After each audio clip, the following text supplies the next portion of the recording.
అందంగా ఉండాలంటే పెదవుల్ని తేమగా ఉంచేందుకు ప్రతిరోజు కొబ్బరి నూనె రాసుకోవాలి. సూర్యకిరణాలు నేరుగా పెదవులపై పడకుండా జాగ్రత్త పడాలి. లేదంటే పెదవుల మీద ఉండే తేమ ఆవిరైపోయి పొడిబారిపోతాయి. ఎక్కువ సమయం ఆరు బయట ఉండాల్సి వస్తే మాయిశ్చరైజర్, సన్ స్క్రీన్ కలిపి ఉన్న ట్రిపుల్ లిప్స్టిక్ వాడాలి. వేసవిలో పెప్పర్మెంట్ లిప్ బామ్ను వాడడం బెటర్. 1 టేబుల్ స్పూన్ తేనెలో 10 చుక్కల పుదీనా నూనె కలిపి ఈ మిశ్రమాన్ని రాత్రి నిద్రపోయే ముందు పెదవులకి రాసుకోవాలి.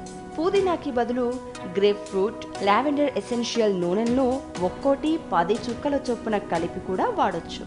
వేసవి వేడికి పెదవులు నల్లగా మారతాయి. ఇలా కాకుండా ఉండాలంటే కొంచెం కుంకుమ పువ్వు తీసుకుని పెరుగులో కలపాలి. ఈ పెరుగును పెదవుల మీద రోజుకు 2 లేదా 3 సార్లు రాస్తే మంచి రంగొస్తాయి.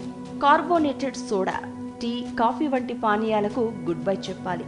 తాజా పళ్ళు, కాయగూరల రసాలు తాగాలి.